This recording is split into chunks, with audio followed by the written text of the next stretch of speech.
it's good. It's waiting. So, and we are live on Oz Property Investors. We're bringing the big names and we have the big fun. How you going, Melissa Hixon? Hello. Thank you for having me. No, thank you thanks for spending Oh, wow. There's a lot of people are jumping already. There was a lot of people. Yeah, there we go. It's just a jump. People have been in the waiting room, in the green room already. So, no, tonight is. And how you going anyway, Joe? Before we get into, mate, I'm all right. I'm all good. You're all right. I'm fabulous. You well? Yeah, really well, really well. Just excited. Loving life. Summer is coming. So how good is everything? But no, tonight is going to be one of the more talked about sort of everybody wants to know, okay, where's the new hotspot? What is it? Is it kind of, are we still buying in Perth? Are we buying in Townsville? Are we buying all these sort of other locations, which people may not be? But I feel that those locations are sort of very hot sort of markets. So, but where is next? And that's one of the things we're going to unpack tonight is Melbourne. We're going to talk to those sort of things. We're going to give you the tools to be able to consider and research your pockets in Melbourne. But we're also going to be talking to the legislation because if you've been living under a rock, there's been about 400 changes. I'm probably not wrong there, just a few. But also the other thing is value add opportunities. So stay tuned right to the end, team. And as always, questions, comments, we love those. But before we get into tonight's session, I want to introduce the person who's in front of us. So I don't know, you look like you must have started about sort of 13 or 14, but you've been in property management for nearly 2 decades, Mel. You're a proud member of the REIV, Real Estate Industry of Victoria, and you're very much up to date with your legislation changes. You're always training, that sort of stuff. Multi-award winner, taking awards from various sort of institutions, including the REIV, BDM of the year, but also Property Manager of the Year in 2021. And you've also been nominated as well. So good luck in that. But you're also a fitness junkie. I mean, the only thing that is a little bit suspicious is that you support the Collingwood Flyers or the Magpies in footy, but that's okay. Wondered how long it was going to come up, but yeah, proud Pie supporter. The Magpies. We are still rating premiers, just so everyone is aware of that. Yeah, that's right. Half the family goes to the Pies, so that's okay if the songs aren't playing. But no, tonight's going to be a great session. So as we do usually love to ask people, what is it that got you started in the property investment sort of property sort of industry? What got you started in the space? Yeah, so I actually did work experience as a property manager in a property management agency when I was 16. So I did work experience. Yeah, like I was working there for a couple of weeks, and I was like, this is really cool. Like we're interacting with people's homes. I'm like doing transactions and, all that kind of stuff. So for me, I kind of knew what I wanted to do when I got out of school immediately. So good. Yeah, so I've never really done anything else. I've always been a property manager. I literally left school, got a job, got a traineeship at an agency in Kensington, and yeah, like just worked my way up. So started when I finished school and went all the way through from there. So it was like reception, doing traineeship, reception, property management, BDM, team leader. Yeah, and then just kind of progressed from there. So I haven't really done anything else but property management. It's within my bloods, I think. Wow. Yeah. That's crazy that you started off in the in this sort of space, and was there a reason you decided to do property management for work experience? Not really. Like I just liked houses. Like when I was younger, I would like, look at always look at houses and look at like sales agents and stuff doing open for inspections. And I just liked the thought of kind of going into people's houses and seeing things inside their homes, really. So, it was just, I don't know. It's just weird. Like I actually love doing inspections, as in not like entry condition reports and stuff like that. That's a bit, I don't really love doing that. Tedious.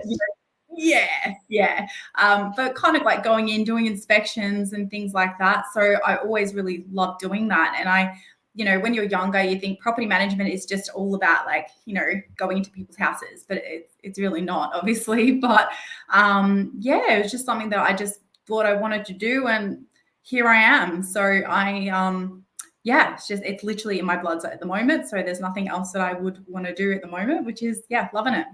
Awesome. Well, I'm super excited to get you on because back in May 2022, we did a live session with an amazing woman, Ashley Goodchild in WA, and we actually no, that wasn't a session with Ashley. That was a session before. We were talking about like where to buy in WA, some of the considerations to have. And since that video in May 2022, we kind of called it. We took our shot, and we were right. The market since then has grown 58% since that video. And anyone that bought in those areas that we were discussing would have made a lot of money. So an example is we purchased a property for 515,000. It's now at 700,000. The problem with the WA market right now is that property just went from, I mean, some of the properties that we're talking about are in their 3s and 4s. But the problem is that market has now gone 500,000. It's then made $185,000. And now that market has to go from 700,000 to $885,000 to continue that journey. And it's just exponential growth like that just doesn't kind of exist. So why I'm excited to have you on is where are the next hot spots? Where not asking you specifically where are the, actually maybe we'll save that towards the end. But I'm excited about understanding the boots on the ground, understanding the Victorian legislation around what are these rules and regulations. Like they brought in 130 plus new tenancy laws. What does that mean for us as property investors? Is this a good thing? Is this a bad thing? Is there opportunity? And then the final thing is I think we'll touch on the land tax component as well, and do the calculations and kind of understand where and how much that kind of stuff is. But I've got the calculator on the page. Jeff has not factored that in. I was going to say, mate, I didn't prepare that. We were going to do a video with Jez, our accountant, but no, we can unpack that. And I want to understand the numbers. But no, I'm most excited because I suppose talking to you a couple of times, you have the energy and just the enthusiasm, and you have the knowledge though as well to back it up. It's very rare to see somebody with those. I mean, see it as the property manager's triangle. Somebody who has, because there's really great property managers out there, but they just don't.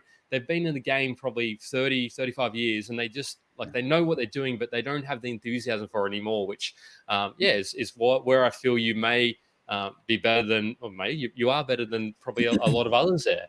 So let's crack into legislation, Joe. Who doesn't want to talk legislation before we get to? No, I mean Melissa was excited. She was really talking to stuff before the show. She got a cheat sheet. So we are going to talk locations though. So stay tuned and have those suburbs planned, people. But yeah, Mel, can you give us a high level understanding of like what these meant? What was your initial reaction when you first heard them, and what does it mean? Because it's been in for a couple of years now. This is not new. This is more for investors that haven't invested in Victoria. They understand absolutely nothing about the market, and then they hear these buzzwords of tenancy legislation is very difficult or land tax is very expensive, and then that's how they frame their investing kind of mindset. So yeah, how do you think about this these new legislations? And yeah, like they have come in a few years ago now. So there was about 130 odd changes that come into Victoria. So initially, obviously we had a little bit of lead up time to figure out, what's actually going on, because it's all well and good to give us like 130 odd things that we need to learn, but actually implementing them into the business and your day-to-day structure and figuring out the right advice to give to the clients. Initially, obviously, it was super overwhelming. Like property managers were freaking out about it, right? So, I guess what I did when all of that kind of come into play is, we went and did like a lot of training sessions and learned about them and put everything together so we could understand it, because obviously coming from and the support of the investors, we need to understand to be able to provide them with the right info. So the first step for us was to actually, understand what was going on, figuring out, what these changes were.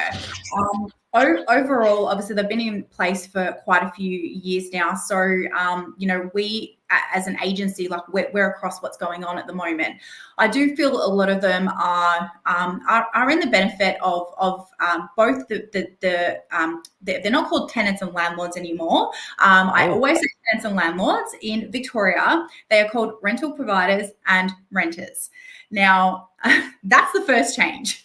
Okay, that's a big one. It is like, I always say tenants, and it's like, no, it's not tenants, it's renters and rental providers. But landlords and tenants is what we'll go with today, but the renters and rental providers. So, Right. in terms of like, there's so many different things that are coming to play. Like one of the major things is obviously like the minimum standards and the safety check compliance that needed to be done. So things like your smoke alarm, were then made mandatory to be completed. You've got gas and electrical safety every 2 years, which need to be completed as well. So those are now they're in play, and that's what the owners are required to do. The good thing about those checks is obviously the safety of the renters, making sure that they're living in a safe property, like upgrades like making sure that there's a safety switch on the switchboard is like, it's something that could save people's lives, right? So it's not mandatory. So I feel that's a great thing. Those requirements are the same as Queensland, for instance, right? They've got requirements to have wired in. Actually, the smoke alarms, do they have to be wired in ones that kind of interconnect? No, I didn't think so. No, they don't. Yeah. So it's actually more expensive in Queensland. Yeah. Queensland have a bit of a different legislation when it comes to the smoke alarms. We need to monitor, like we have like the safety checks that have come into play, things like the gas checks, like checking, if heaters are leaking carbon monoxide, or if there's a cracked heater exchanger, things like that. So, carbon monoxide can lead to death. So if the heater is leaking, then obviously that's a safety issue. So I guess the good thing about that is that it actually provides the renters with a better quality of property to live in, and that means that there's better rental properties on the market, and that attracts better renters. So that's one benefit that I see of that. Obviously, with everything happening in the world at the moment, we want to make sure that everyone is kept safe, and once the property is compliant, then the property is compliant, right? So there shouldn't be a lot of major changes at that point. So I feel like it's a really good thing. I think it's really important to provide people with a high level of property to live in, obviously, but that's one component of it. Then those are the solid ones. That's a good one. I'm all for that. Are there any other ones that are like, that's a great idea? Yeah. A great idea, what that I think is in the lease agreements, if the owner has had the property cleaned before the tenancy commences, what actually happens is it's actually in the lease agreement that the renter, when they move out of the property, has to professionally clean the property as well. So what that means is that the property is then handed over in a great condition, and it's clean and tidy, and that sets the expectation of the tenancy. So what happens if the tenant on the exit does the cleaning, and then then the new person comes in and it's professionally cleaned as well, and that just keeps rolling over? Or it's the renter, Joe, not the tenant, the renter. So the renter and the rental provider. We're in Victoria now. Sorry. Don't worry, I always still say tenants and landlords. It's just like something that's wide in my brain, but so like it will be in the lease agreement. So it's called the prescribed form. It's actually in the lease agreement that the renter, when they move out of the property, they then need to have it professionally cleaned, provide a receipt to the agency, and then that then tracks on. So I feel like that's really good because it sets the standard for properties, right? So if the property's been cleaned at handover, that's something that I feel is really good. So what are some of the more, like, not controversial, but what are some of the other minimum standards that we need to think about when we're investing in as a rental provider? Rental provider. It's very hard. So minimum standards are things like, you know, making sure that you know, that there's blinds, like on windows, for example, like they need to have blinds on lounge room and bedroom windows, like block out blinds. One of the things is like making sure that the property is structurally safe. Like that's just something that is pretty normal, right? Like making sure that the house is safe to live in. So that's one of them. There is making sure there's no mold. That's a minimum standard. One of them is having locks or like latches on the window. So if the window can be opened, it needs to be able to be locked or latched from the it needs to be a lockable window lock. So that's one of them. So I mean, yeah, the minimum standards are heating is one of them. So making sure that there is heating in the property. So that needs to be like a ducted system or a split system. Yeah, or something like that. Yeah. So we rented a property in Victoria, and it had an aircon. So we're like, great, it has an aircon, that's all good. But it didn't have it was a small aircon. It was like the smallest version of aircon that anyone could go, but it was in the lounge room. And I'm like, great, that services all of that area. And then I chatted with the property manager, and they're like, no, it doesn't. It doesn't serve the bedrooms because it's too small. So they were like, we need to put a new aircon in the actual bedroom, or buy a bigger one and plop it where it is. How do we know? How do we think about that? I didn't realize. Yeah. So is it heating, or it was a split system, or what unit was it? Yeah. Yeah. So the heating, the heating component of it is falls under the minimum standards. So the heating component is like if it needs to be in the lounge room, for example, or the main living space of the property. So the air conditioning at the moment is not part of the minimum standards. However, if there is aircon in the property, it then forms under a urgent repair. So if the heating breaks down, it's an urgent repair. If the aircon breaks down and the aircon is in the property, it's then an urgent repair as well. Does that make sense? So, yeah, I'm not too sure about having the flow to the property, because you had like the bedroom on the other side. Yeah. Does that kind of make sense? Yeah, it's weird. I wonder why it got flagged. What are some of the more ridiculous things that, well, I mean, ridiculous is subjective, right? But what are some of the things that we have to do as property investors that are like, nah, yeah, I don't want to do that, but okay. What are some of the things people kick off about? Look, I would say like the safety checks, or like upgrading the property potentially if there are major things to be done. But like, to be honest, like our clients are educated, so it comes back to the property manager educating the clients, right? So it's about not just saying to them, okay, this is what you need to do. It's about them actually saying, this is what you need to do, but this is the requirements and why. So like, as an example, if you know, the owners don't do the you know, the safety checks, or then the property's not up to minimum standards, for example, and the tenant then makes the application to tribunal, you know, there's all these different repercussions. The owner can actually get fined, as an example, if they don't comply. Or there's what's called I can't remember what it's called now, but it's like a trust fund that sits with VCAT. And say, for example, if the owner doesn't agree to do the works, what would then happen is they would then go to tribunal. The tenant would apply to tribunal if that's what they decide to do. And VCAT can actually hold the owner's rent and then compensate the renter, for example, or refund the renter the cost of the repairs if the renter has paid the repairs. So there's different Oh, sorry, hang on. That's something. Why is the tenant paying for the repairs? Yeah, no, so not the tenant, but if it's an urgent landlord or the rental provider.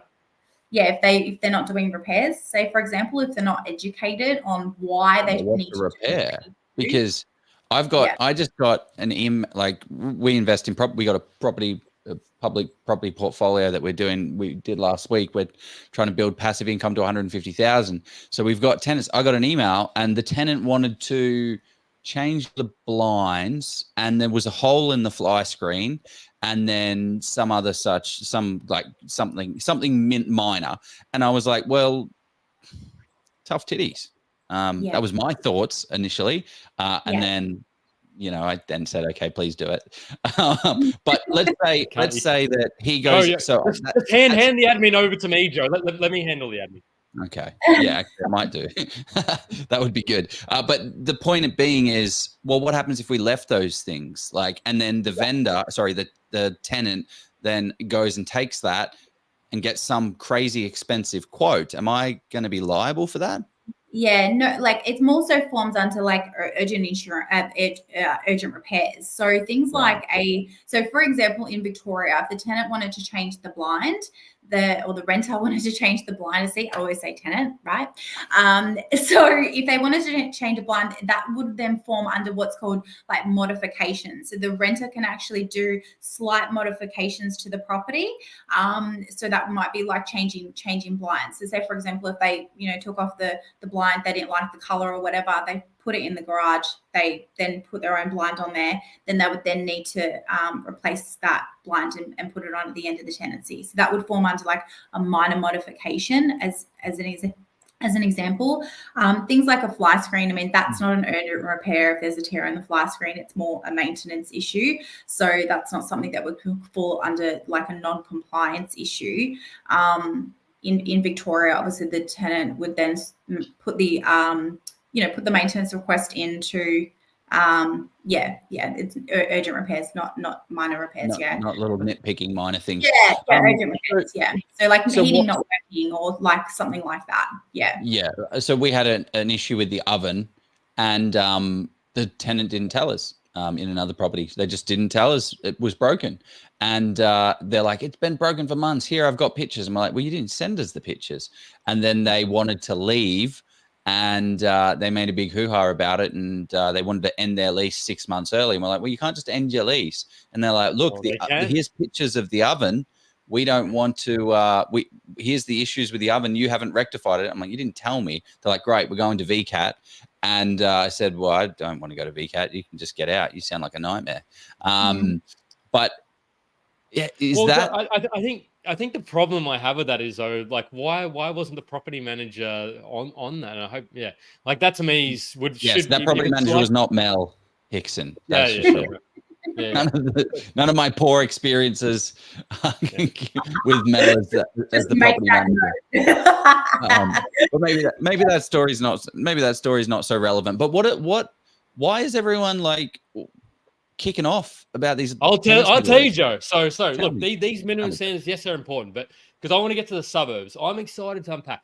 But no, to me, I think the questions that are probably getting people's goats up, and correct me if I'm wrong, is you've got the no cause eviction. So that means you essentially, and which you've got a really cool story you're going to be able to tell us about this on somebody else's tenancy you took over. And the other thing is raising rent, which Queensland's now brought in. You can only raise rents once in 12 months. Though minimum standards, yes, they're there. They're good, but I think they're probably quite reasonable. I think the things that are really sort of challenging rental providers are you can't just kick people out for any reason. There has to be very prescribed reasons. Right. So and if we could talk to those briefly, and then so those are the two things that people are finding most challenging.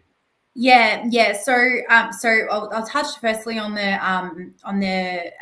end of fixed term tenancy. So in Victoria, pre the changes, we did used to have what's called 120-day no reason notice, and that actually got removed from us. So we no longer are able to do that. So it means that if you have a tenancy in place and you then, it rolls on, you've got a fixed term lease agreement for 12 months, and then you go to a periodic lease agreement, just to see how it goes.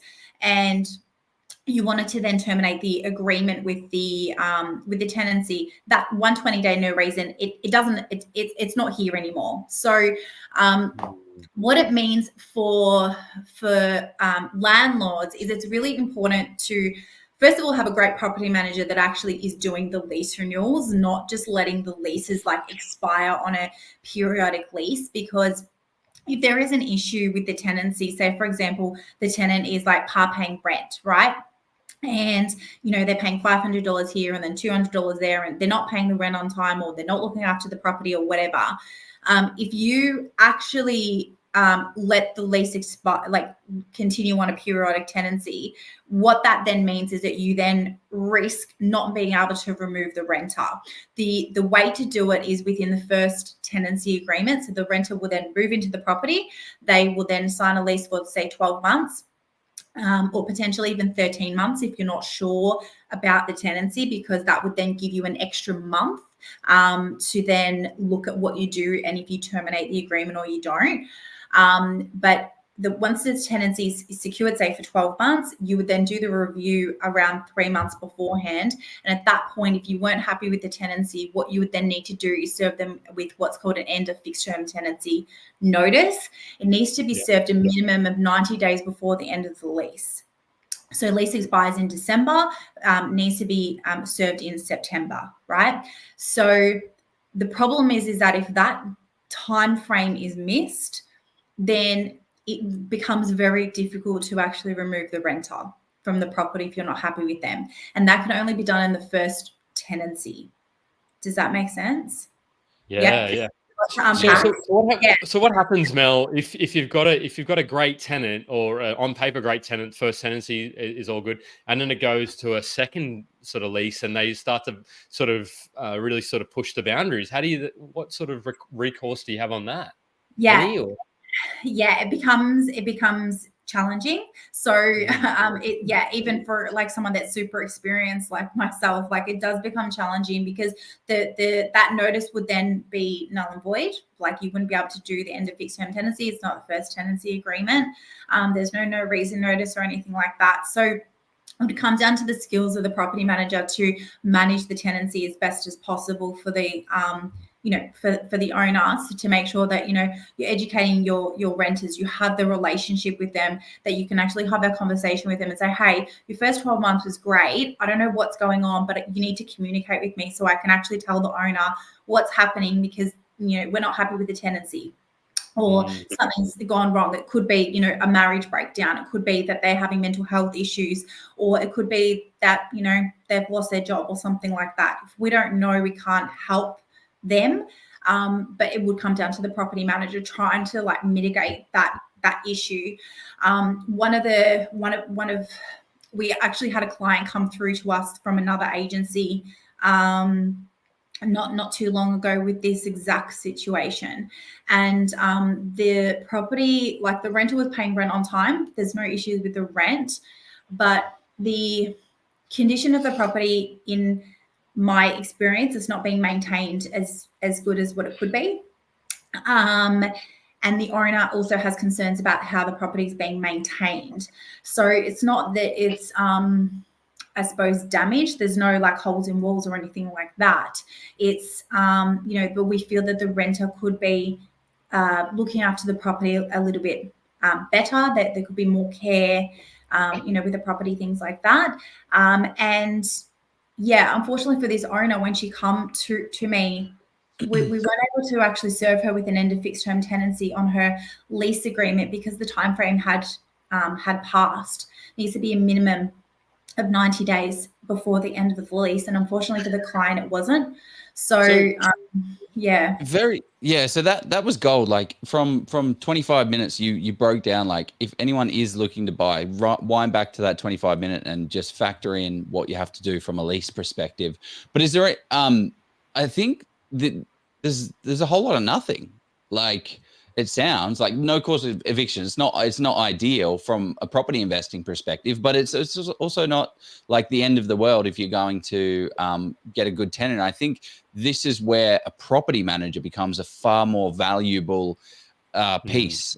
When you can just remove a tenant, this tenant's doing really well, I don't want them anymore. In South Australia, you can just kind of say, I'm done with you, see you later. But it's where a solid property manager, you can do your due diligence up front with the rental liver, and then be able to get understand a little bit more, ask some questions, dive a little bit deeper. So this is probably where property managers become kind of worth their salt a little bit more. There was a great little, I was actually thinking the same thing, Joe, because for me, it really pays. So we talk nightmare tenants and nightmare houses. Yeah. I think that's if you've got somebody who isn't effective in managing potentially, because people have things come up in their lives, like we go through death, divorce, kind of distress, all these things, whether you're a renter or an owner occupier, like you have challenging situations. So it then comes, the onus is really on the selecting your perfect property manager to make sure they're on top of it and sort of communicating with that renter in the thing as well. Like if you've got if you're looking to build your portfolio, you need your broker, you need your accountant to make sure they're on top of all these things to help you out. So what I want to do, because we came here to talk about what is happening on the ground, because that's Victoria, it. Boots on the ground, baby. That's what this is. That's what this is all about. Are we? It's Spencer Street.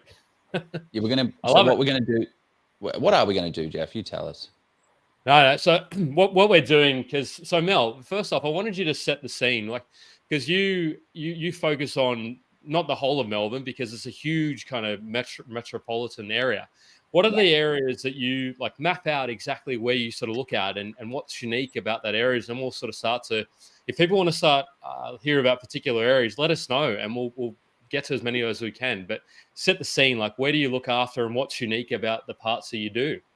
Yeah, cool. So we mainly specialize in the western corridor of Melbourne. So like our office is based in Point Cook. So we look after properties around that sort of like Wyndham area, Hobson's Bay, Maribyrnong sort of council around there. And we also do a lot in Melton, so the back of like Melton, Rockbank, things like that, areas like that. So there probably are two main core areas that we sort of focus on. We do a little bit of inner city stuff, but it's not really my core focus. We specialize in the west of Melbourne, so anything like Western Corridor is where we're at. So that's kind of this kind of space here, like from Footscray down here all the way up to Sydenham, Fraser's Rise, Melton up here, Hoppers Crossing, Werribee, Altona Meadows, Altona, Williamstown, around this kind of section here. So we're not going to be talking too much to the northern suburbs. We're not going to be talking to the eastern suburbs from your expertise. It's going to be mainly focused around from these pockets here. Yeah, that's it. Nice. A lot of suburbs are coming in. So, but yeah. So what? While we sort of get I'll pick out the unique. Tenant's come up. We love Tenant's one of those polarizing ones. But I want to know, like, what's unique about sort of the sort of pockets that you look after? Is there anything that if somebody's buying a property, let's say in Hoppers or in Werribee, like, what are the things that people need to be mindful of? And not necessarily a bad thing, but just something that you're going in with your eyes open, or is there sort of like where the opportunities are? Yeah. So like at the moment, what one of the things that I can say is that I'm getting a lot of clients that are living in Sydney, for example. Like they're looking to purchase a property in Melbourne. They are looking for something that is affordable, that they can like put a bit of money into, and then sort of develop from there. So we're getting a lot of clients from Sydney. That's probably pretty much where a lot of them are coming from. In terms of like where we sit in the West, what we're finding at the moment is we're doing a lot of work with purchasers that have purchased properties that are looking to put like a little bit of money into them. So for example, they buy a 3 or a 3-bedroom, 1 bathroom, or 3-bedroom, 2 bathroom, or 4-bedroom property in the area. They've got like a bit of like the house is on land, and they potentially looking to do something with that down the track or something like that. But they might look at buying the property. They're looking at things like school zones. Like there's a lot of great schools within that sort of Wyndham corridor as well. So they're looking at getting in a great location, and we're doing a lot of works with clients that are buying properties. They're putting a little bit of money into it. So might be doing like painting, like recarpeting, painting, upgrading some kitchen stuff, or like even little things like painting a bench top that makes it look a lot cleaner and fresher rather than it being dated kind of color, things like that. And putting a little bit of money into the property and then making it look really nice, and then we're renting it out. So we're doing a lot of that at the moment for particularly clients that are living in Sydney. I'm finding at the moment. From I guess, Ooh, interesting. from a macro perspective, so looking at this kind of western corridor from Melbourne outwards, are there any kind of like driving holistic infrastructure projects that are coming in? So I think this is a kind of great question to give people. It's pretty interesting as well with these infrastructure projects where people are like the government, there's a lot of information out there about like, oh, the government is spending so much money. They're spending so much money. It's like, yeah, the Victorian government is spending billions and billions and billions of dollars on major infrastructure projects. Is it effective? Is it good? Yeah, Is it all it's chopped up to be? But Yeah. yes, Yeah, sorry. what are some of the major ones that are going on down there? Yeah, well, the first thing that I can think of the top of my head is all the roadworks that are happening with the I don't even remember what it's called at the moment, but the rail that and the roadworks on the Westgate Freeway and things like that. So there's major works happening down there. There is for example, there's a lot of new schools that are being built around the sort of like Tenant, Truganina area as well. So where there's two kind of parts of Tenant and Truganina. So how I'm sort of explaining it. So like, for example, you've got where you've got Tenant, Truganina, the back of Truganina, which kind of like backs onto Rockbank. They've got a proposal for like a new Westfield that's happening in there. So at the moment, there is a lot of infrastructure for shopping centres happening out there as well. Yeah, I'm just trying to think off the top of my head. You've got the suburban rail loop as well, which is a 90-kilometre loop from Werribee, which is here, to Frankston, so Frankston is here.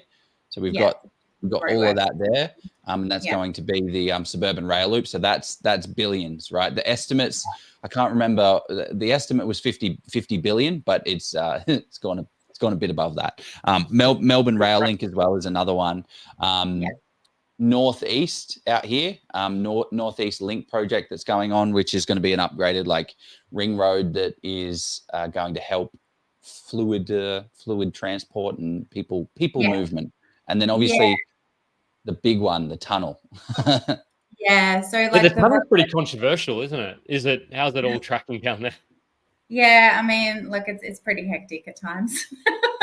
But look, it's going, so it's good. Like they're doing a lot of works down there at the moment. Sometimes, you know, the roads are closed and whatever, but yeah, once it's completed, it will be so good in terms of like, because at the moment there's only really one way to get into the city, like on the freeway, which is over the Westgate Bridge. So once it's all been completed, it will make less traffic, less congestion. It will be so much quicker to get into the city. Like when you're coming from like Hoppers Crossing and Werribee, it's only about 30 Ks or 28 Ks or something into the city itself. So like without traffic, you're probably looking at like on a normal day, you might be looking at like a 25 minute car ride. Even a train from like Werribee, they've got an express train at the moment. So the train lines on the metro are with the express, it's only about 30 minutes on the train from like Hoppers Crossing or Werribee straight into the city. So like that's like super quick. I think it's super quick. It's the same with the Geelong. So Geelong is getting an upgraded fast lane, which is going to cut into Werribee and to get it into the city, which is like a $4 billion upgrade that is going to make it a much more interconnected. It's going to be like the Wollongong of Sydney, just further down south into the Geelong area. It wishes, Jeff. Yeah. Sorry? Yeah. It wishes it was the Wollongong. But no, it doesn't have the beaches, anything. I mean, I haven't been to Geelong, but I can only imagine. So what I want to hear, because I sort of, I know you speak to a lot of investors looking to buy properties in your area. So where is because this is what people want to sort of, I mean, whether it's right or wrong, I'm not going to judge whether people should be asking where to invest. But if you were sort of, not if you, but where is a lot of inquiry coming in, and what are some of the pockets of of those areas that people are asking about you? Like, we want to know kind of the boots on the ground because you are an expert in these areas. So where are people asking about? Yeah, so look, most of the inquiries that are coming through are coming to me for the areas of like Hoppers Crossing, Werribee, Wyndham Vale, like Tarneit, Truganina area as well. Mostly probably the three main areas would be like Wyndham Vale, Werribee and Hoppers Crossing. So they're where the calls are coming in from. I suppose in terms of like affordability, when they're looking at buying properties, they might be looking at something around, the 600 to 650 thousand, which is still like quite affordable, obviously, for people to sort of look at purchasing. And you can get properties in that pocket for that. Like there are homes that have sold, in Hoppers Crossing. If you look at the recent sales, there are 3 to 4 bedroom homes that have sold under 600,000. So I guess what we're sort of looking at is when the calls come through, we'll actually help the clients with like a rental analysis as well. So even if we don't view the property on their behalf, we can sort of say to them, look, before you go ahead and buy anything, like, let me have a look at the street. Like, let me do a drive-by in the area. If I don't know the street super well, then we can drive past there when we're in the area. Let me do a market analysis on the property.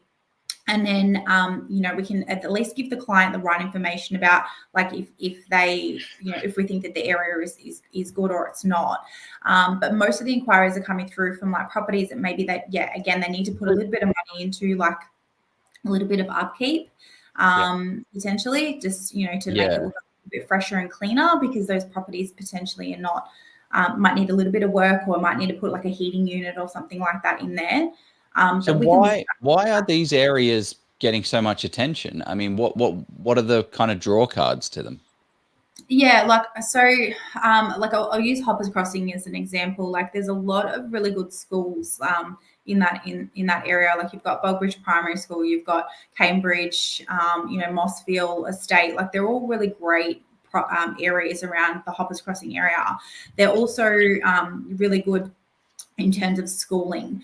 People are sort of looking to live in those areas are like young families. So potentially like a couple, like a dual income or a single income family that have like smaller, younger children or school age children that are wanting like a 3 or 4 bedroom property that, they can stay in for a long time. Those tenants or renters do tend to stay in properties like more than, this pocket here, like these 3 red dots here, and here are all primary schools. There's literally where's the high school? Is that another primary? This is another primary school.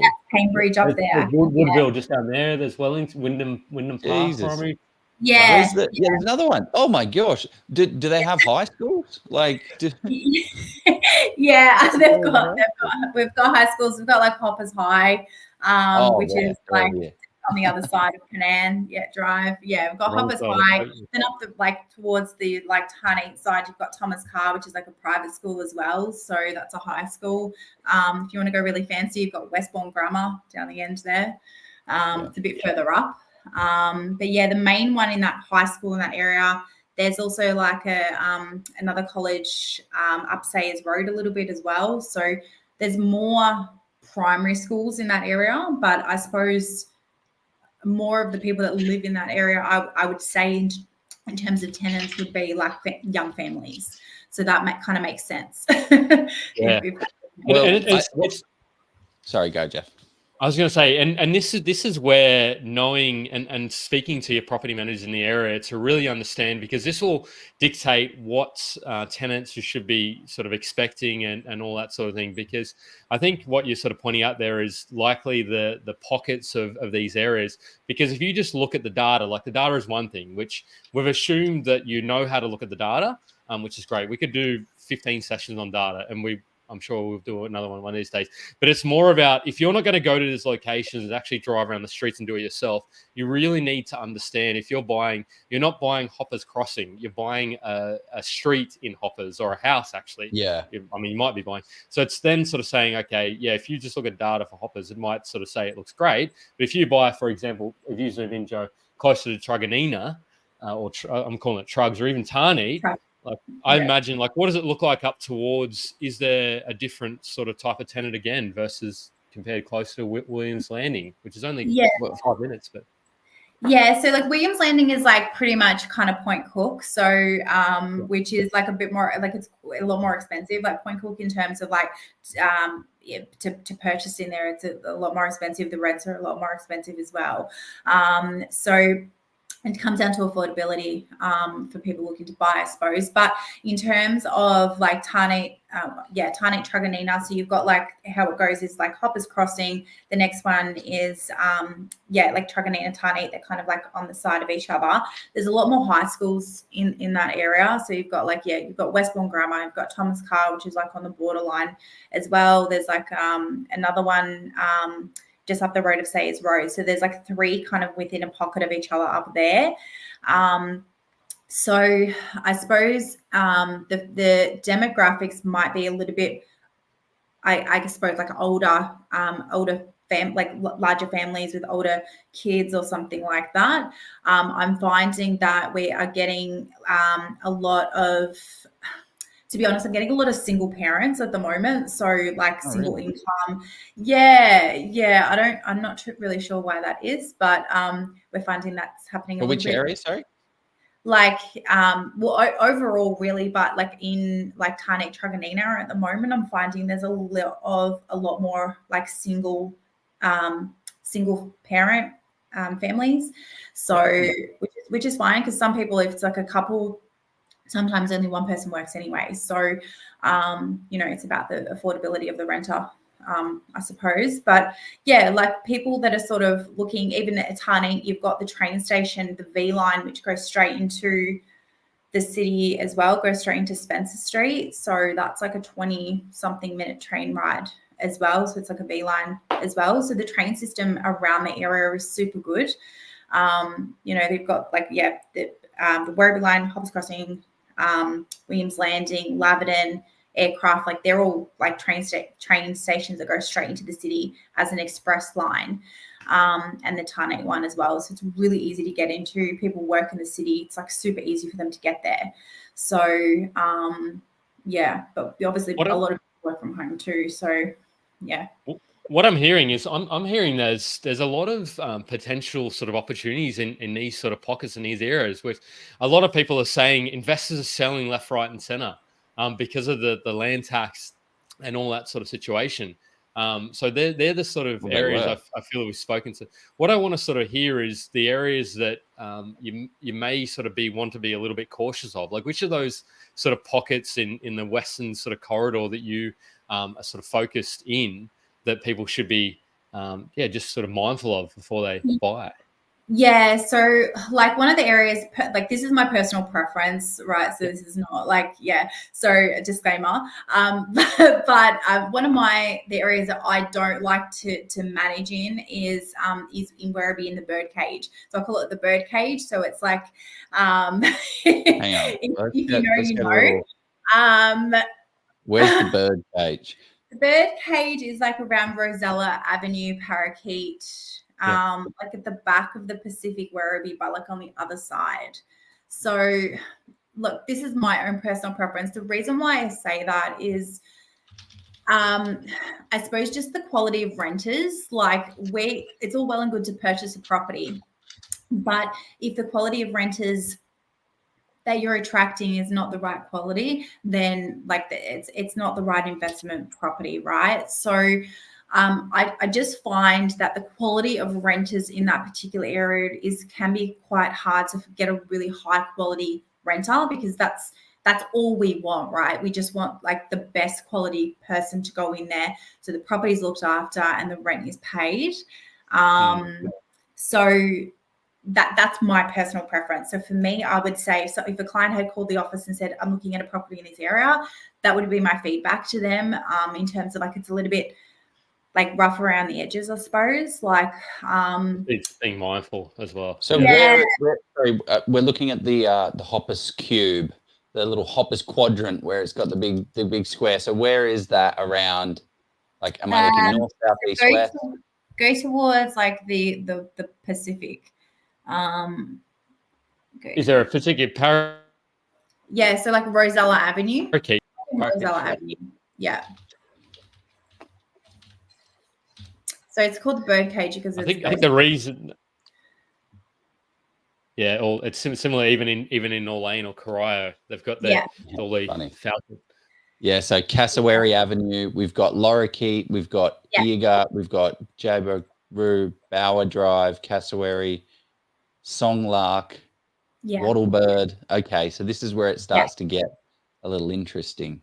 Yeah, so for me, like I mean, look, I'm sure that you can get like an amazing bargain out there in terms of like purchasing the property, but for me, I just feel like when we do rent properties out in that, and we still do manage in that area, but it can be a little bit more difficult to find the right person. So just, I guess, something to keep in mind is that you know, you want to get the property, make sure that you get the right renter in there, you know, and obviously making sure that you purchase in the right location. So for me, that's like a no-go zone.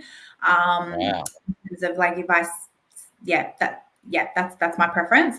The other thing that I would sort of be cautious of. The data is correlating with you. I saw some red. So so I mean, and this is the thing with data as well. So this is Microburbs. So Microburbs is an amazing platform. It gives you an insight into, it's a little bit old. The data's a little bit old, so you can't use it as a guarantee. But it's interesting that this is where the housing, the higher proportion, the higher proportion of housing commission is within this area here of hoppers, which is super interesting. And then renter percentage is 31%, which is absolutely fine. Like 31% is not crazy wild, but overall affluence. What about this pocket down here? Can you see my screen where we've got this big red lot here, which is off of street name here. Yeah, go to the map show rather than satellite. Yeah, so this one off Dermot Road. Oh, it's Parakeet. Okay. It is. Yeah. Parakeet is the one street that comes, because that's a main road. So like the pocket around that is can be. So are you seeing? So you can see my screen, right? The red is the bad, the orange is the kind of bad, and then the lighter orange, the yellow, and then it gets a little bit better. So are you saying that this is pretty accurate for what is reality? In my personal opinion, yes. Interesting. Yeah. And then up here, so this is still hoppers. This is Hogan Road at the top here. This is all looking pretty good, and there's no outstanding reds. I mean, that I guess in terms of like where I'm thinking in my head, like that would be like the only sort of red flag area. I mean, you'd have to like, have a property manager on the ground to like kind of do drive-bys past the street, making sure that, you know, the neighbors are, you know, looking after the properties and things like that, so that, you know, the street's well kept and all of that kind of stuff too, and have a property manager do the rental analysis on that particular area as well. But I mean, that in my head, that's my kind of no-go zone. If someone had to call the office, that's the information that I would give them. Whether they decide to go ahead, that's up to them. So It's interesting that that you sort of, the data correlates largely there with what the property manager. So I think there's an absolute lesson there for people, whether you're looking in Footscray, whether you're looking over sort of towards Frankston, or even in Fremantle. I just put out 3 F suburbs there.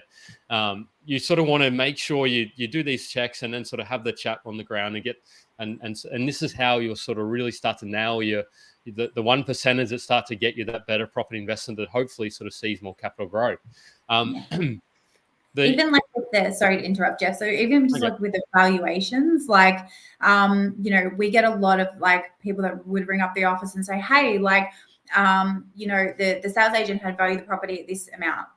Okay, cool. Well, that's not actually val, right? Because it's not coming from a property manager. So it's always about like doing the due diligence. If you don't know the area, like speak to the property managers first. In like any property manager that is good at their job will be able to give you the information and say, you know, and give you a blanket kind of rent price rule, you know, because sometimes the sales agents don't give the right information or whatever. So the property managers are always the ones that will be able to tell you the right rent price, you know, and be able to give you the information on the area as well if they know their area and they know their stuff. So just something that comes to my mind. Yeah. So are you seeing a shift of demographics in these areas of like Werribee and things of where the rougher demographic is moving out, moving to, or like other areas that are kind of cleaning up and getting better and more family friendly and more family vibes? What are those areas? Yeah, so probably like Wyndham Vale, I would say is getting a lot better. I would say like, you know, sort of 5 or so years ago, it had a bit of a reputation of being, you know, a little bit kind of rough around the edges as well. I'm finding that I mean, in my personal opinion, I think it has got a lot better over the last couple of years in terms of like just the quality of renters that are going in there. Yeah. You also have like a lot of new estates and a lot of new builds out there too. So there's a lot more people that are sort of going out to those newer areas, but at the same time, they're still looking at the older areas as well. So like there's properties on the borderline of like Werribee and Wyndham Vale that are still like really great to look at for like for investment purposes as well, that will attract great quality renters in there. A lot of it comes down to like obviously the property manager that you're selecting, making sure that you get the right property manager that's going to get the right person in there. That's like half the battle, right? But yeah, I'm finding that like I probably think that area is getting a little bit better than what it used to be. They used to have a bit of a stigma about it, you know, a bit like a cheaper rents and things like that. So again, my personal opinion, and we do a lot of stuff out there, new and old. So like just young families, like young couples, you know, things like that. Again, the train station is like the V line from Wintervale is like super quick to get into the city. It's like half an hour. Yeah. Well, this is the crazy thing. I mean, the median dwelling value in Queensland has now surpassed Victoria, right? But you can now South buy Australia, NWA. Oh, not dwelling. I'm talking about house, probably. Yeah. Was it South Australia as well? No, surely not. South Australia. Jesus. Well, it's interesting. It's amazing what policy does to a property market, right? The rest of the government printed billions of dollars. Actually, I wanted to bring this up. The government printed billions of dollars, and that flowed through the system. And you can see which states got the internal migration and which states got the which states lost population, and that was Victoria. Victoria. Here we go. Here. Everyone was moving. It did, Joe. Right. Perth and Adelaide overtook Melbourne at the start of September. It did, mate. I was right. I'm usually not. Yeah. You're spot on. But the challenge with that, though, and we'll go to this. The challenge with that, though, that includes all those units as well. So there are a lot of units in Melbourne CBD, which is something. I did get a question for the show, but go on with what you were saying with your numbers, Joe. Well, that's it. I mean, the vacancy rates in units in Melbourne were 10% in 2023, right? There was a mass exodus. The government locked down the state drastically. I imagine like I know people that are traumatized from Victoria because of the way that they were treated during COVID, and people wanted to leave, and that's what they left in. Like I've literally spoken to people that like this was a traumatic event for me, and I'm like, we only had like 20 days or 50 days or something of lockdown. You guys had 200. A bit more than that, Joe. Right. Pretty easy. But people were leaving en masse for lifestyle, and that money is then going with them. It's going to Queensland. It was going to WA. It was going to South Australia because people could do that. But it's interesting to see the shifts and changes now, right? Like what Jeff was saying, there was a lot of property investors that have left the Victorian market, and rightly so. You should have done. If in 2021 you could predict, you should have taken all of your money out of Victoria and put it into WA, Queensland. Obviously, as investors, we don't do that as much because it's not a liquid asset. You can't just sell it, and it's got massive transaction costs. I don't know where I was going with that. Is it shifting and changing now? How are the vacancy rates in Victoria? So we had a mass exodus for rental properties, right? How is it now looking for vacancy rates? Because there's fewer investment properties, which tells me there's fewer investors in the market. So those properties are getting bought for owner occupiers. And then that tells me that rents are going to start to increase and days on markets are going to start to trend down. And then property vacancy yields are starting to get a little bit more attractive. What does that kind of all mean? But how are you seeing vacancies? Yeah, so like within our core area, our vacancy rate sits at anywhere between sort of 1.5 to 2.5%. So it's fairly low. We've got if you're looking at, say, what I looked at before was I was looking at like St. Albans and Deer Park and stuff around there. So like that's still like 25 k's out of the city. The vacancy rates out there are only like 0.5, 0.6%. So like pretty low too. I guess one of the things that we are seeing at the moment is there is a lot of people that are applying for properties, right? There's no shortage of people that are looking for properties, right? There's a lot of inquiries, there's a lot of people coming, like we're getting a lot of applications. I suppose just one thing just to keep in mind is that the good quality applications do get snapped up really super quick, right? So those, again, coming back to like the property manager in your corner, if you don't actually have a good PM that's proactive with the leasing component, like you'll find that your vacancy will be higher because all the great tenants are getting taken by great agents that are processing their applications quicker. So it's just something to keep in mind, I suppose. But like what we're finding is that we're getting heaps of inquiries coming through, heaps of people. There's definitely still people looking, but the quality of applications sometimes cannot be super great because it's really competitive at the moment as well. People are trying to find, properties to live in. Properties are getting sold. People are moving back into their properties. Like obviously there's less homes on the market. There are some applications that are, that they're not great. So making sure that you screen them properly, have a great PM in your corner. There's a great question that's come up to hear. So Joe, related question: are we seeing investors moving back? Yeah, I mean that's the $1 million question, isn't it? I mean, I've got Melissa. What are you? Based on our chat before, you said there was 10 to you're getting sort of multiple you're getting double-digit inquiries for new investors per week. So it's what was that like 1 to 2 years ago? I mean, if you can remember. I mean, we weren't getting people that are like from other states buying Melbourne, that's for sure. So, yeah, like I feel that. I mean, look, when COVID really affected Melbourne, right? So like Victoria, like it was like 200 odd days or something of lockdown, right? So all of our rents went down. There was properties like people getting free rents and discounted rents and all that kind of stuff. So we had to obviously recover from COVID, right? So, to get the properties back from like, a 2-bedroom apartment in the city that was renting for like $300 in COVID, that's now renting for like $700 per week. There's drastic increases that need to happen there and things like that. So there's definitely, we definitely saw that as a challenge, I suppose. In terms of like people selling properties, like we had probably a 12-month period for my agency in particular that I had a lot of owners selling. So like heaps of owners that were selling properties, they couldn't afford it anymore with the interest rates and things like that. So a lot of people were exiting the market. Obviously that means less stock on the market for rent as well. I have seen a lot of investors that have their properties that they're looking to potentially move back in. So I'm finding that in terms of like people that have properties here, which, obviously is not great for the investor, the rental market, I suppose, if there's going to be less properties available.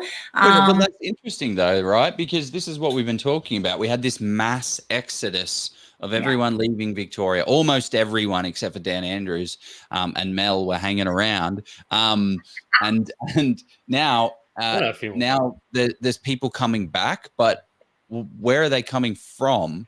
and do they have money, and are they coming back spending that money to increase the supply, increase the demand for the market? There was actually a really good question. It's not actually related to what I was just talking about there, but those tenants that aren't as desirable, are they falling down on incomes? Because I think it would be interesting to talk to the affordability of the rent. Like, we're talking 4-bedroom. Like, I mean, this is the biggest. I think this is the biggest challenge of the property market in Victoria from an investment perspective. Is just the yields. I mean, the yields are at 3.8 to 4.2%, and everyone who's been investing in Perth, South Australia, Queensland have been getting 5.2, 5.8, 6. I mean, we just, like properties in like 6 point plus. The affordability side of things, and how do you think about the yield side of things from an investor's perspective? Yeah. So like at the moment, I like they're sitting at about like what did you say? Like 3.5 or 4% or something like that is what I sort of worked out. So I mean, I guess in my head, when I think about 12 months ago, when I think about a property in Hoppers Crossing, I'll give you as an example, a 3-bedroom, 1-bathroom, 1-car park property, which is just like a basic sort of home. That property would have rented 12 months ago for say $350, $360 per week. Though the rents on those properties at the moment are like anywhere between sort of $400 to $450 per week as a blanket kind of example. Sorry, how many years ago? Like at least 12 months ago to 2 years ago. Like, the rents have gone up, or maybe not 12 months ago, maybe 2 years ago. The rents have gone up quite a lot, right? So even when we were putting through rent increases, we're like, oh my gosh, this is quite a lot for this property. But the purchase prices back then were like super cheap as well, right? So you could buy a property for, a lot less. So I suppose in terms of like where we see when we're looking at applications, what we look at is somewhere around the sort of 30% of their income to be put towards the rent. So if it's like around anywhere between 25 to 35%, that's normally what we're sort of looking at in terms of if the tenant can afford to pay the rent on the property. We also look at things like, if it's dual income, single income, how many kids they have. Obviously, if they have like a larger family, there's going to be, more schooling costs and things like that. So depending on that and where they're living at the moment and their rent capacity at the moment as well. So we look at all those kinds of things. But look, what I'm probably finding is that a lot of people we rent to are like, young families. It might be one adult that's not working. Like it could be like the mum not working, the child at home or something like that. So that is based on. But I guess in terms of affordability, it's still not like $450, $500 a week rent is not taking, like, people's salaries in Victoria are no different relatively to Queensland and South Australia and things. If not, they're even more. If not more, if not a bit more, depending on the If we go back to our sort of even our Wollongong example, Geelong, Joe compared Geelong to Wollongong. Like you cannot get, like, I know people renting like very simple 2-bedroom apartments for sort of $650, $700. So $500 to rent a 3 or 4-bedroom property is ridiculously affordable. So I can sort of understand why the rents are starting to increase, which to me sort of, once you sort of start to see I'm only sort of hypothesizing here, but where you sort of started to see the WA market, which investors started to jump there for yield, the Queensland market, which yield was just super attractive because rents hadn't risen there, and Victoria was a similar situation. So, or Melbourne. Yeah. So for me, I can sort of see now that rents are rising. I don't really want to say this because I want to secure more property there. So I don't want to, but I think if you're sort of able to, the truth of what I see, or the subjective truth, is that there is opportunity there, and you sort of started to see the smarter investors, and you're even sort of validating that, Mel. You're starting to see those inquiries pick up in your sort of day to day. So I think that to me is a bit of a takeaway. I'm not saying it's going to boom in 6 or 12 months. It's not going to be like 30% growth, but there's opportunity. There's a great Yeah. question Jeremy. that's popped up here, Mel, and I would love to get your thoughts. So it says, which suburbs are showing real value for investment? Where would you be buying? So like, let's take it off the property management hat and put on the investor hat. Where would you be?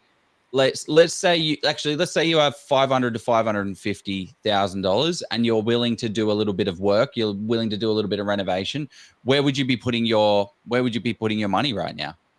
Yeah, so I would be I'd be looking at areas like around Hoppers. I would be looking at like the back of Werribee and stuff like that, but I'd also be looking around Melton as well. I think there's lots of opportunity for great buys out there, but just obviously being careful that you have someone on the ground to make sure that you're purchasing a good property. What about the land supply? What are your thoughts around, like, I guess property investing is based upon supply and demand, right? The more properties that there are on the market, so you can see here, this little pocket, this little region has already been cut up, forked in, ready to go to add another, 200 houses. And then there's all this land to continue to be built. Is that a consideration when you're thinking about like Melton, and how do you factor that into your investment consideration? Yeah, I'm more talking about like the older part of Melton, so like around like that sort of inner Melton Harkness kind of pocket around there. Like there is a lot of infrastructure, there's a lot of developments like Atherstone and Strathteller and all around there is getting heavily built up, but it's sort of around that sort of 500 to 550 price point. I mean, I think that you can get something in that area for that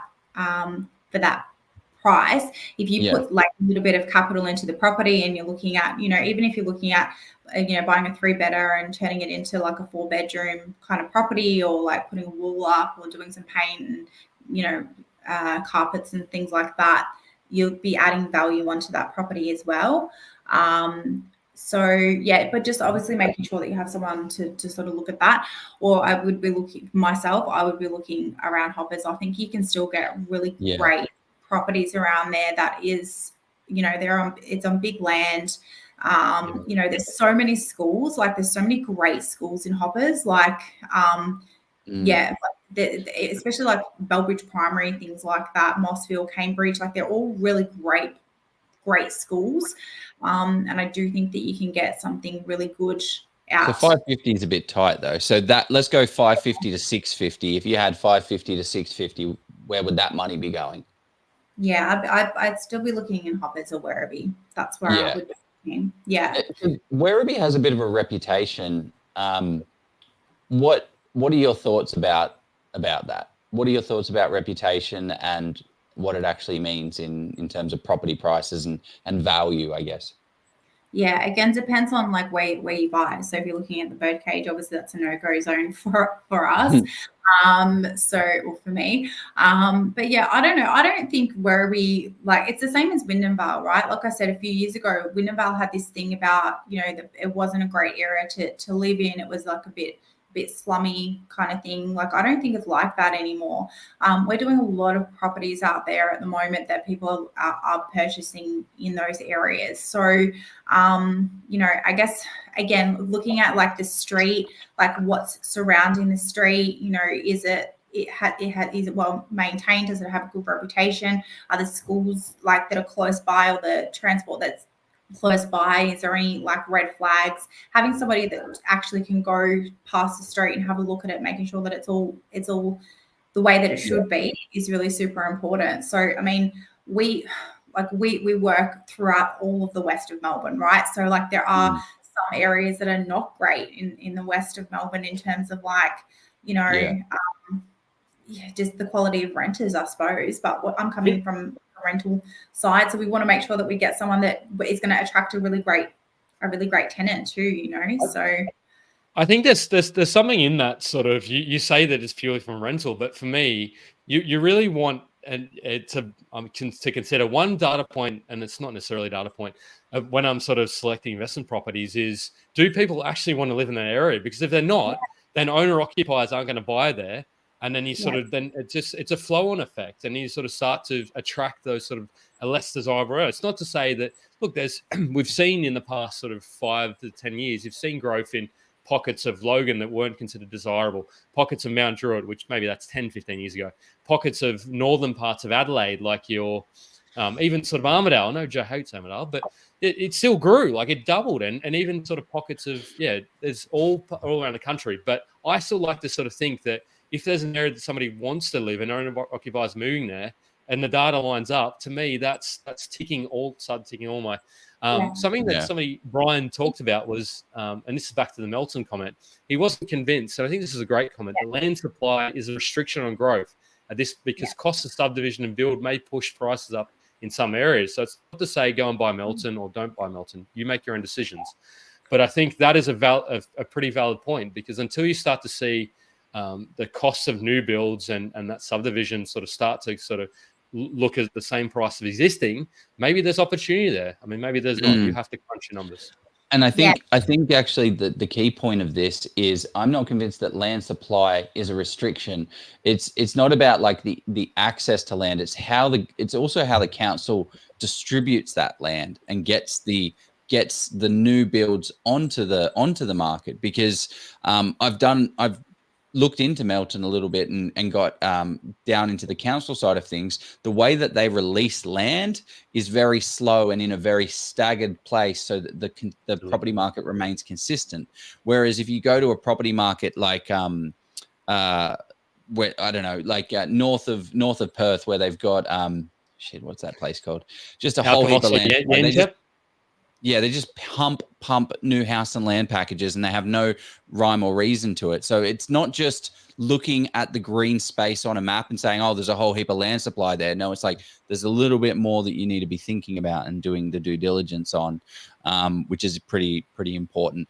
The other thing that I think is worthwhile noting is I saw a comment, a post done by someone pretty popular in the property space, and they said the 5 biggest land supplies areas were, one of them was Logan, Wyndham was another one, Wyndham Council, and then another couple.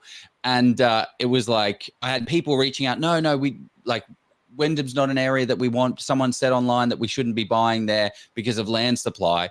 And it's like, yeah, but that's like, if we look at Hoppers Crossing, like an area that I definitely won't be investing in, to be honest, is Tenant. Right, Tenant's an area that I'm not going to be putting my money in too much. But if you look at other areas that are fully built in and established, that have access, that can't have any more fill except for infill, there might be a little bit more opportunity than some areas that have a whole heap of like access to land.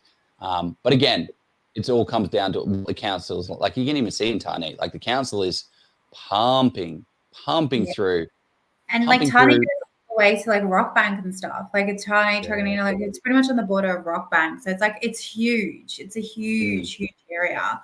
There's not enough infrastructure probably down that way as well, from the sounds of it. And also construction costs. As construction costs increase, it does limit supply as well. The government actually had new rules and regulations slowing down supply, making it difficult for councils to release land. So that's an interesting thing. I think we need to run to an ad, don't we? Or would we? Yeah, and then stay tuned, because I think we've talked a lot about locations. Like we've absolutely poor Mel, like just asked. So we'll talk to after this, like where there's value add opportunities. Somebody asked about 40 minutes ago, so let's talk to it after this short ad break. Oh yeah, it's going in. The amazing thing with commercial property investing is that in most cases it's cash flow positive from day one, which means that you can drive those profits towards paying down the debt. There are instances with commercial property investing where you can actually have the property pay itself off over 10 years, which is absolutely crazy. With commercial property, you get massive net yields, so you can expect anywhere between 6 to 10%. And as we've seen in the current boom, these properties not only provide large cash flow, they do certainly grow wildly in value too. Now, with big rewards comes some risk, and this is why you should de-risk your investment as much as possible. And the way you do that is with expert due diligence. And this is why we highly recommend people hire professionals to help you along in your investing journey. Steve Polisi of Polisi Property is one such expert. Being a chartered mechanical and structural engineer in a past life, Steve draws on his analytical and mathematical skills to do that expert due diligence for you.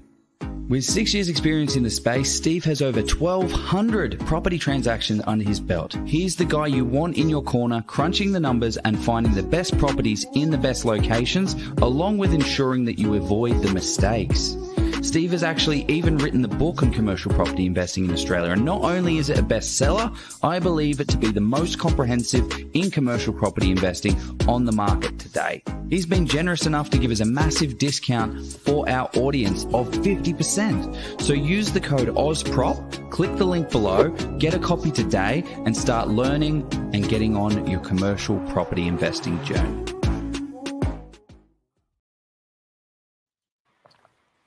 There we go. And we are back. So if you have a question about value adds in Melbourne or that, drop it now, because that's what we're going to be talking about now, and just keep coming anyway. Heaps of people watching still. It's amazing. There was actually, I think, just going back to it, going back to value add, what do tenants want to see in Victoria? What are some of the more attractive functions and features that we should be including in our homes when we're thinking about it from an investment perspective? Yeah, so things like, from where we sort of sit would be looking at like little value adds, like maybe even like a split system, air conditioning, things like that are really good. Like one of the things that just come to my mind was that, you have like split system heating and cooling. There's proposals for like new regulations potentially. That means within a couple of years that owners would need to then put aircon in units anyway. So like if you're doing a renovation or something like that, you might as well just put the split system in the lounge room, and that would give you the heating and cooling component that you would need for the minimum standards. So most people are looking for that. Secure car parking is something that a lot of people are looking for, in my opinion. So even if it's like, a single car garage or like a gated kind of thing that's a bit like more secure, so the car's off the street, that would be something that tenants feel is really important. And little things like dishwashers as well. In my opinion, I think that dishwashers it's like, especially if you have someone that's like a young family, sometimes they're just a bit time poor, I suppose, but just little things. It doesn't cost very much to get the dishwasher put in there and the plumbing and stuff if it's not already there. There would be sort of things that people are looking for. But yeah, a good location is really super important. Obviously, being close to the schools, and we've retouched on that stuff as well. And a good workable floor plan and something that's clean and neat. Like the good quality properties, good quality renters are going to be attracted to good quality properties, right? So if you give someone not a nice property, then you're not going to get a great tenant, right? So it's all about making sure that you present the property as best as possible. Viva said you can get a rebate on split systems at Victoria at the moment. There you go. Yeah. I won't touch on that. It's not my expertise, but just double check that info. But yeah, like that's just one thing, because like there is proposals for heating and cool. Obviously heating is already part of the minimum standards, but yeah, there's proposals to potentially put which haven't been approved yet. They're not there, in limbo, but it means that properties would need to have aircon. So if you have the split system in there, most people are looking for that anyway. That's a heating and cooling component already kind of done. It's just like something that's really basic. Melbourne can get pretty hot in summer sometimes. 40 degrees on days, but that would be something that they would be looking for. So what are some of the like value adds that you're seeing that are kind of, I guess, from a renovation perspective? Is there anything we should be spending more money on? Like, I guess, are we going to show, have we got a case study, or we don't have a case study of a 3-bedroom to 4-bedroom conversion? So, So we can, I suppose, talk to it. There you go. Yeah, so like one of the case studies that I did recently was we had a client settle on a property. There was a little bit of works to be done to the home. Like it was like the bones were great, but it just needed a bit of Ugly duckling. yeah, needed a bit of love. So things like painting, carpeting.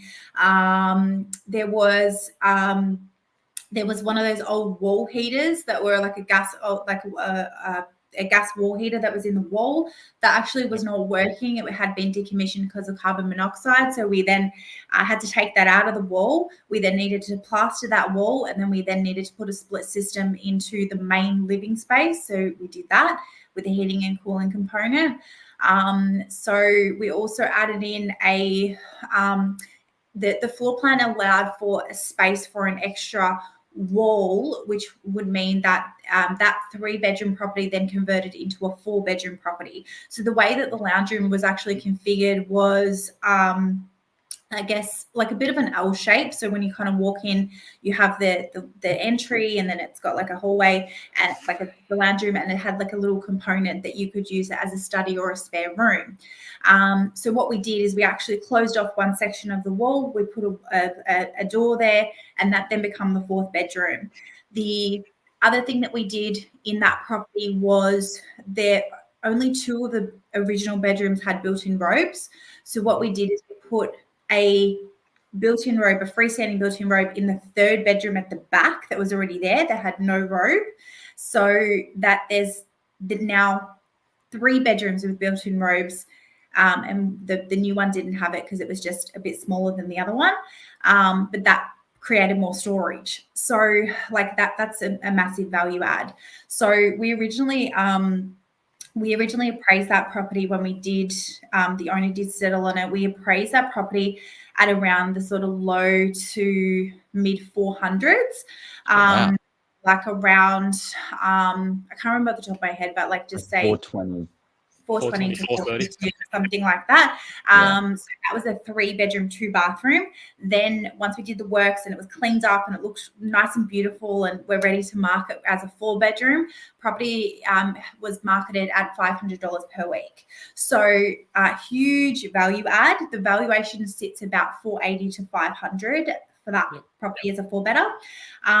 So still great return for that owner.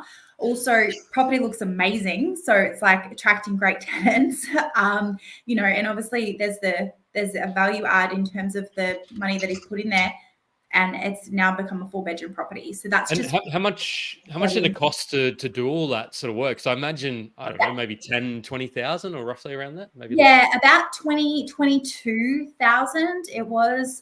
So like painting, carpet, there was some walls, there was like a range hood that needed to be replaced, the heater removal, the install of the heater. Okay. Yeah, about 22, and then a little bit of plumbing work, so maybe like just under 25 potentially. Okay. So we love value add. Like in our community, we are all value add freaks, and this is the reason why. I know we show this a lot of the times. So what you've done, Mel, what your client's done, has bought in a market under the median value, and they've paid 550. Was it 550 purchase? I think around that, yeah. It was, yeah. It was 550,000 for a 3-bed house in this area, and then we've now converted it to a 4-bed property by spending what 20. So we're 550 in, plus stamp duties and everything. 25, yeah. 25. So we're in at 575 all in. So 575, and then the new valuation for a 4-bedroom is 681,000 minus our 475,000. We've just created $106,000 worth of equity on paper, which is not guaranteed, is definitely not guaranteed. However, this is why someone would go and do that. You've just put $25,000 in, you've put $1, and you've now converted this property into a 4-bed property, which a valuer has no choice but to call it a 4-bedroom property, because it is. Although it hasn't, and it has increased the rent $50. So you spent $1, and then that's 20,000. So $50 a week. times by 52 is 26 grand. Sorry, $2,600 extra. So it's going to take a while to pay off from a renter's perspective. So it's definitely more of an equity play than it is than that. But I think that should be a bit of a golden nugget for some people. $20,000 in, we've just converted it to a 4-bedroom. It's increased the equity value, which is now allowing that person to get a property, pull the equity out, and then go again if they so choose to do that. And then also increase the rent and also increase their opportunity of getting a better quality tenant. So this is the most important thing about Victoria that I'm taking away from this session is don't buy a dump and treat it like a dump and keep it as a dump, because you will attract the wrong type of tenant, and that type of tenant will make your life hell and it will become very, very difficult. Provide a better quality. This is exactly why the government's doing all of this. Provide a better quality house for someone great that can live in it, and it will increase the value and it will be worth more for you. That's my takeaway from this. Yeah, 100%. And like even with that case study, with that property, like that's in a really sought after school zone as well. So like being a 4-bedroom property, you open yourself up to more families that are looking to be within that school zone, because potentially they have 2 or 3 kids, or they might work from home or whatever. So they're, it's opening up to more potential people that are wanting to rent that property and to live in that house. So there's more applications, better pool of quality of people with more applications. Yeah. That's so good. One of the things in Hoppers actually and Werribee is that there's a big mix of what I see a lot in South Australia, for instance, is 3-1s. 3-1s are everywhere. Not a lot of 3-2s, but Hoppers Crossing is an area that I have found the most amount of 3-2s. How important is buying a 3-2 over a 3-1, or is there not much of a difference? Because the price variable is probably about $20,000 to $40,000, somewhere in there. Should I invest that extra 20 grand to get the second bathroom? I mean, again, it depends on the property and personal preference, I suppose. But for me, I think that the 3-bedroom with the 2-bathroom, they would always attract more renters, to be honest with you. So if you've got families that are looking at like with kids and stuff like that, or even like 2 friends potentially that, something like that. So, I mean, my personal preference would be the 3-2, but again, it depends on people's budgets and what they're sort of looking at. If you can get a really amazing 3-1 that's going to get you the same rent as a 3-2, then, and it's X amount of dollars less in terms of investing, then yeah, it's up to their preference. But for me, I would say that the 3-2s, they both go really well. Like there's heaps of 3-1s, right? So like every second house is a 3-by-1. But yeah, I mean, I would say for my personal preference, it would be a 3-by-2, only because it opens yourself up for more potential renters, so more people coming into the property, better quality pool of people coming through. So that would be. Are you talking about Joe converting it from a 3 into a 4? Is that what you're saying, Joe? Or are you just saying generally? No, I'm just talking about there are a lot of 3-1s, but there's a lot more 3-2s, and I just think that you don't get me wrong, buying a 3-1, there's not going to be a problem, but it's just going to be a bit of a harder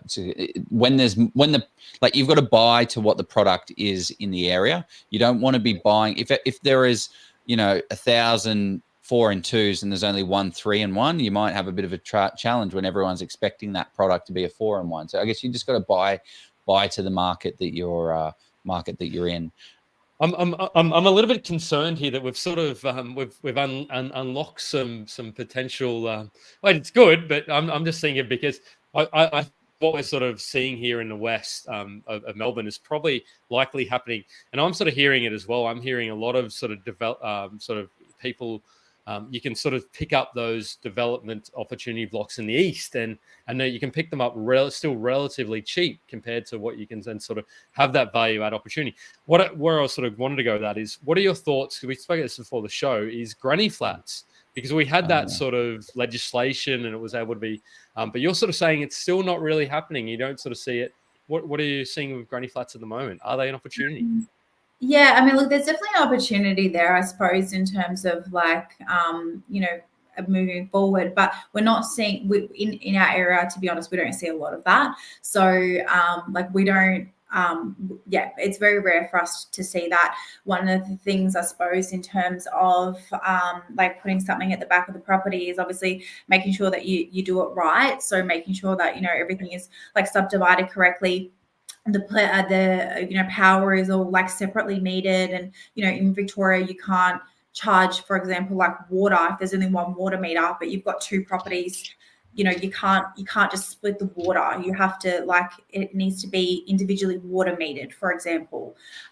So that would be like something to think about in terms of that. Like, we don't see a lot of that stuff happening, but I mean, look, it's definitely something to think about in terms of like moving forward. It's not something that we're doing at the moment, but something to think about, I suppose, if it's done right. Yeah. Well, I mean, when granny flats are being built, they're I mean, depending on them, but that's kind of getting factored in. But it sounds like it's just not kind of happening just yet. I guess the land value may be, you know, there might be better opportunities just to subdivide rather than put granny flats on it, maybe. Yeah, I suppose like in terms of even like thinking about the kind of tenants that would go into the granny flat. Like if you say, for example, you know, might be like a 1 bed, 1 bath, or 2 bed, 2 bath, like the rent on that's going to be, you know, obviously lower than the front house, for example. So then that quality of renter would have less affordability. So their income is less and might be not as great of a renter, I suppose. I don't know. We're not doing a lot of that. So it's just something to, I guess, to play with and to think about. But we don't come up. Anything. Comment came up here from Luke is the blocks aren't big enough. The standard block around that kind of area is 500 to 600, 650. But in Logan, they're putting granny flats on 600. So I suppose it depends on where the property's located, because if you're right smack bang in the middle, then you can't. So I mean, I'm just sort of thinking about for the cash flow conscious investor. Yeah, but they want to sort of pick up in Victoria, but they don't want to stomach building a granny. Because what would, if you buy on a property that is sort of suits well, and the block land size is 600, 700, so it's maybe you won't find that. What would a granny flat roughly, like a half decent, like a 150 decent build granny flat, what would it rent for? You're sort of saying free. Well, no, I'm saying like $150,000, like not a cheap Charlie. Like you haven't just knocked up a shed in the backyard. You actually built a half decent structure. Yeah. Again, like it's not really tried, and like we don't really do a lot of that in Victoria. Like if I'm thinking about, like, you know, well, I mean, not in my area, maybe on the other side of Melbourne, maybe they do, but like I guess I'm just having to think about like a smaller kind of unit, kind of flat thing might rent in our area for, say, I don't know, like a 2-bedder might rent for 350 or something like that. So maybe like a 1 bed might be like high 2s, 3s potentially. Yeah. I mean, my concern with that would be the quality, the renter kind of going in there. Like, or the other thing as well is if you're renting out the whole thing as a, you know, as a house and a unit kind of all together, then potentially there's a risk for subleasing. So you wouldn't want to do that. You'd want to rent them out separately. What if they don't get along? I don't know how you have your access. And it's not really something that we don't really do a lot of it in our area, to be honest. But maybe we can check in a year's time and see if there's anything that's changed. If anyone gets any ideas, let me know. Yeah. Nate, this has been an unreal session. This has given some good insight onto Victoria, the rules and regulations around property management in there. You kind of haven't scared me as much as I expected to be scared when it came to, you know, being an investor, because you hear all these things, 130 things. We are going to talk to the land tax things. We're going to do a special session with Jeremy and Izeli about land tax, speaking to an accountant about land tax. Because have we asked Jeremy about that yet? Oh, have we? Oh, I think no, he's watching, so he knows already. Yeah, Jeremy, if you're watching this, that's happening. You did it for Queensland; it worked really well. So let's do it. Sorry, mate. No, but Mel, I want to say, like you've absolutely went us around around the grounds, and you've given us. We've asked a lot of questions about the West, so I feel a lot more informed now, and I think Melbourne is a huge place. So potentially a field of opportunity in sort of your pocket and other parts of Melbourne. And other people were sprouting Geelong quite a lot in the comments as well, I noticed. So I think that Sorry, go. That's what I want to do is get some more people on the other pockets of Melbourne as well, because We'll do short. we're not just saying West Melbourne is the only place to buy property investing, where it's not. There are some great opportunities in there, but there's also great opportunities elsewhere. So yeah. Where else are people kind of looking? Like, throw it in. I mean, there's been heaps of comments, but like we were focusing on the West. Like, drop it in there, and we'll get people to talk about. I'll do a post about it as well. But no, Mel, I think with your experience, the one question that somebody asked, and it kind of got, what are you sort of seeing at VCAT at the moment as well? Like, are you sort of going there very often, or is it like? Yeah. No, so it's a love-hate relationship with VCAT. So, yeah, it's a love-hate relationship. So what I can say is that, I mean, we're still doing phone hearings in Victoria. So some are phone, some are face-to-face. I love the phone hearings because you just kind of ring up and you're in there and it's all good and happy days. The VCAT system is getting a lot better. The delay time is a lot less, which is great.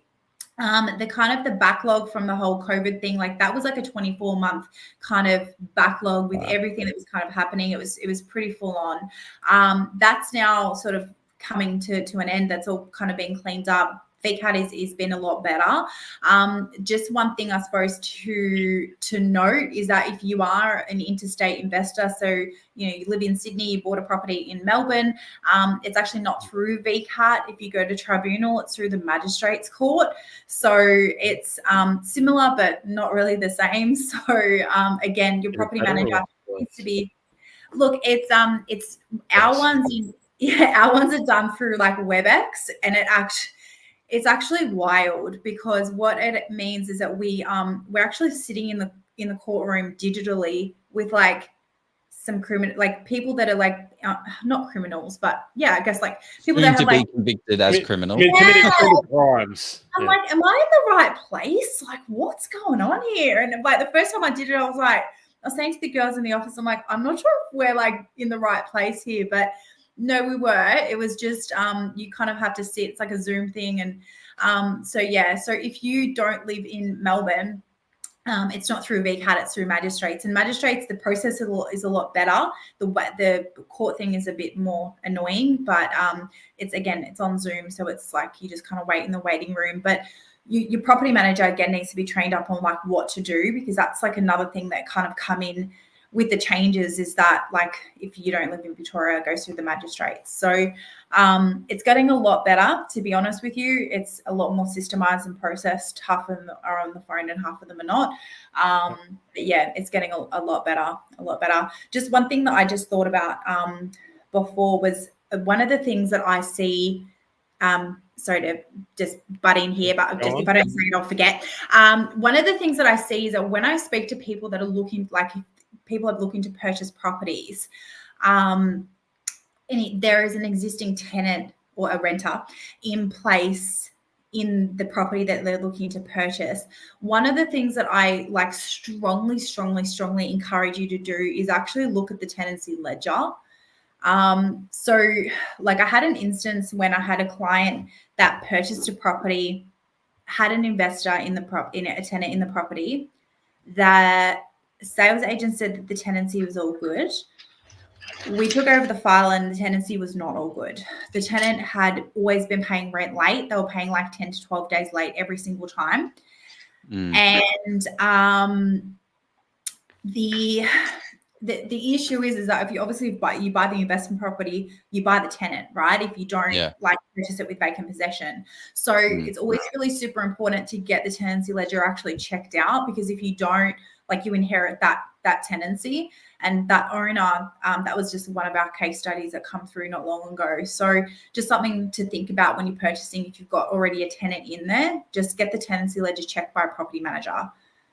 Yeah. Like, so we don't. So they provide, the sales agent provides that. We just ask for it and we get given it. Like you can try. Yeah. Absolutely. Yeah. And the answer to that is, if they don't provide it to you, don't like run.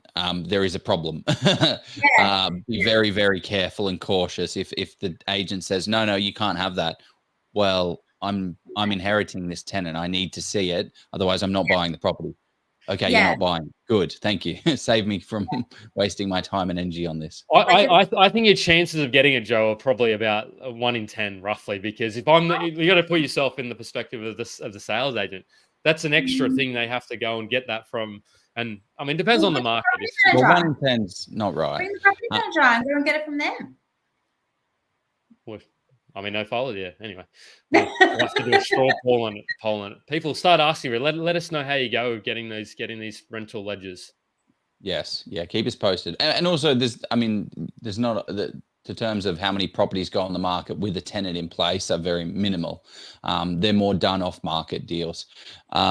Anyway, Mel, this has been an unreal session. Thank you so much. How can people learn more about you, get more Mel in their life? Because there's a lot of wisdom shared that I just feel like we've only just scratched the surface.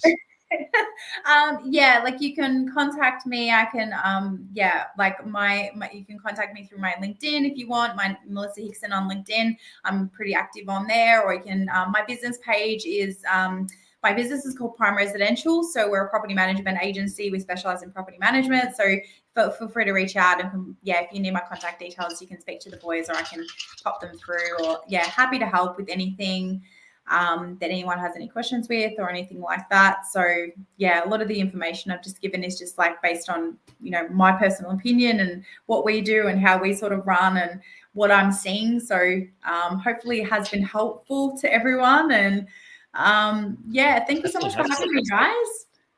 Yeah, no, I think the other thing you have is you have an opportunity to book I think it's a 15-minute call because I saw that and you've got sort of ability for investor kind of strategy sessions. Book a 30 minute, not 15 minutes. So 15, 30. It's like a 30-minute thing in the calendar. On my LinkedIn profile, it's actually on there as well. So if you go to Google my name on LinkedIn, you can click on there, connect with me on there. I provide like a lot of educational videos and stuff like that. So that might be helpful as well. But you can book in a call through my calendar and it books directly into my calendar. It's on the website, but it's also on my LinkedIn as well. So it's just like a booking button, click on there and happy to sort of have a chat. Or again, if you want me to look at any tenancy ledgers and I can tell you if the tenant's paying on time, happy to do that. Easy done. I'm prepared to these sessions if you do book her because there's nothing worse than sort of somebody rocking up and not knowing what they want to talk about. But no, great. If you want to sort of, I feel we've covered the truth of at least West Melbourne property. So I'm excited. Let's thanks for coming along, Mel. Thank you. Thanks so much, guys. Thanks for having me. Mate. Love it. Let's go buy a property. Maybe in Melbourne. We'll see. Maybe. Yeah.